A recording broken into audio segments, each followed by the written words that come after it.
The snow fell soft as breath, layering the platform in white silence. Pines framed the station like sentinels, their dark arms sagging under the weight of winter. The sky above was a flat, unbroken gray, and everything smelled of cold iron, wood smoke, and something faintly sorrowful. The noon train hissed once and pulled away, leaving behind steam, tracks, and three figures no one else seemed to notice. He stood like a mountain beside the station post, shirtless under a ruffled coat, his broad chest rising slow and steady. A heavy beard masked his jaw, and his hair fell to his shoulders in tangled strands damp with snowmelt. His hands, enormous and still, rested by his sides. Boots planted, eyes narrowed. His name was Silas Boone, and he was the kind of man people spoke of only when the lanterns were low. They said he lived up past the Treeline, in a cabin no one visited, with wolves for neighbors, and a rifle no one ever saw him use. The girl was no taller than his thigh. She stood beside a bench with her gloved hands clasped tight at her belly, her bonnet dusted white, her blue dress threadbare and too thin for the cold. She stared at him with a look too old for her years. And then she walked forward, boots crunching through the snow, and tugged his coat. He looked down. Her voice was small but steady. "Can my mother give birth in your cabin?" For a moment, all Silas heard was the wind between the pines. Then he saw the woman. She lay slumped on the bench, body slack, her head tilted back so her dark hair spilled down the wood like ink. Her vibrant purple dress clung to her chest, soaked through with sweat. Dust clung to the hem and seams, and her hands twitched now and again with the sharp rhythm of pain. Her belly rose like a drum, round and strained. Her breath came in shallow waves, eyes half closed and glassy. Silas didn't ask questions. He didn't speak. He just moved. He gathered her in his arms like a bundle of kindling, gently, carefully, and turned toward the woods. She moaned, barely conscious, her head falling against his shoulder. The girl followed without hesitation, dragging a leather satchel behind her. Snow deepened as they walked. The trees thickened. No words passed between them. The cabin stood in a small clearing, smoke already curling from the chimney, as though it knew they were coming. Inside, the air was warm and smelled of pine sap and old bread.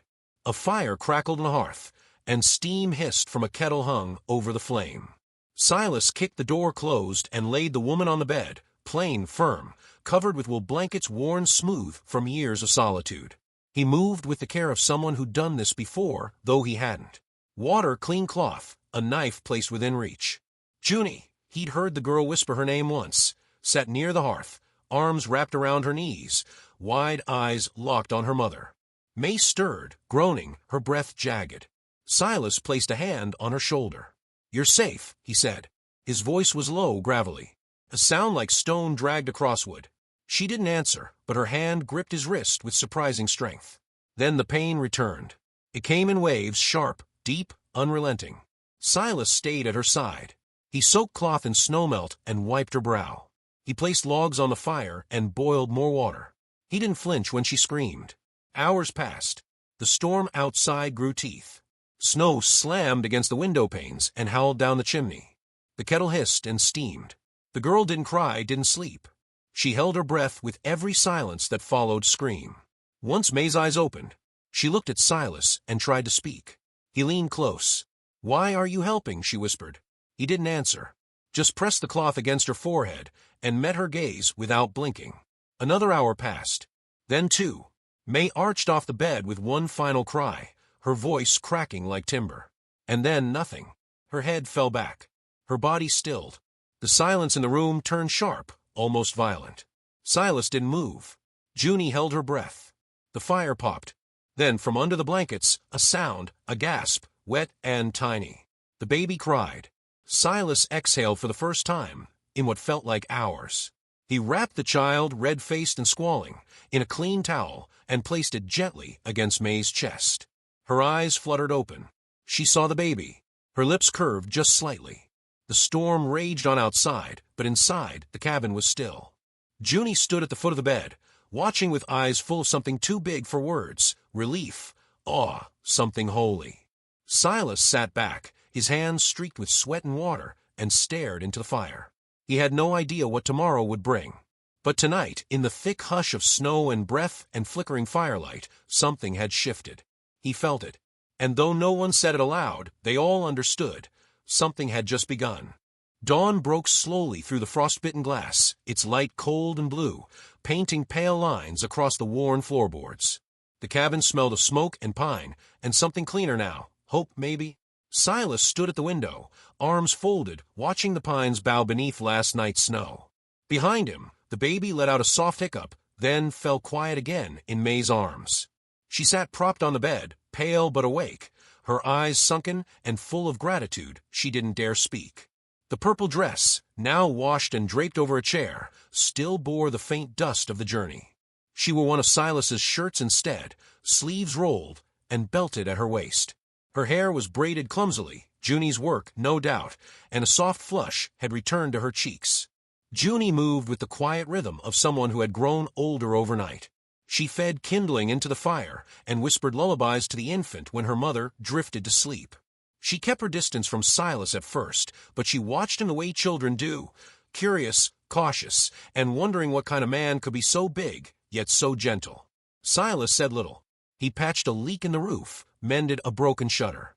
When he wasn't working, he carved wood by the hearth. Nothing in particular, just the motion of it. He didn't ask May about the father. Didn't ask where she'd come from or why she'd been traveling alone. That silence was the kindness she noticed most. Still, the world had a way of clawing back at quiet things. 3 days later, a rider came up the slope. Silas saw the glint of the tin badge before the knock. Deputy from town. Hat tilted low. He leaned on the porch post like he owned the trees. "Name's Wade," the man said. "Just checking in. Folks at the station say a woman took sick. Some fella carried her off like a hero. You wouldn't happen to know anything about that, would you, Boone?" Silas didn't blink. "They're here." Wade stepped inside without asking. He looked around, eyes resting on May as she stood, holding her child, on Junie who clung to her mother's skirt. "You know, miss," Wade said, eyes thin, "this arrangement, it ain't proper. You'd be better off at the boarding house. Warm beds, plenty of help." "I wasn't offered help," May said. Her voice was quiet, but clear. "I was passed by like trash on that platform. He's the only one who stopped." Wade shifted, uncomfortable. "Still, there are ways things are done. You know, people talk." "Let them," she said. The deputy didn't push it. He tipped his hat and rode off, but the air felt different after that. The pines didn't seem as protective. The sky hung heavier. That night, May sat near the fire, her newborn tucked into her side, and whispered, "I've never been good at trusting people." Silas didn't look at her. "Didn't ask you to." "But you didn't flinch. Not once. Not when I screamed. Not when I bled. You just stayed." "I've done a lot of leaving," he said. "Figured it was time I learned the other side of it." She smiled, but it held sadness, too. "We can't stay forever. My cousin's in Dakota Territory. She sent word months ago. Said we'd be safe there." He nodded. "Then that's where you should go." She watched him for a long time. "You don't want us here." "That's not it," he said. Then, softer, "It's not about want." The next morning, May began packing. The dress went back in a satchel, still stained at the seams. Junie folded baby blankets with small, trembling hands. Silas watched from the doorway, jaw tight. He chopped wood until his palms bled. The baby coughed. Once. Twice. By midday, his skin burned with fever. May held him close, panic flickering in her chest like flame. She tried to calm him, to feed him, but nothing worked. Snow began again, soft but heavy, and by dusk, the train didn't come. The world closed in. Silas stoked the fire until the cabin burned with light. He boiled more water, mixed a poultice from crushed pine and honey. He held the baby close to his chest for hours, letting his body warm the child's. He didn't speak. His silence was its own kind of prayer. The fever broke near midnight. May sat beside him, her head against his shoulder. Junie slept curled like a kitten on the rug, her chest rising and falling in rhythm with the wind.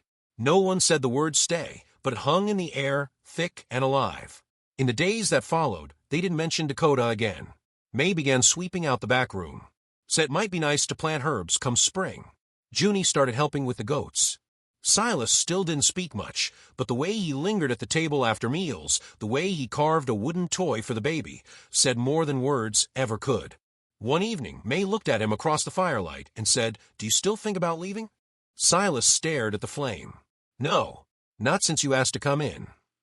Outside, the snow had stopped. The trees stood tall in the dark. Inside, the warmth lingered long after the fire died down. And somewhere between the silence and the snow, a home had quietly taken root.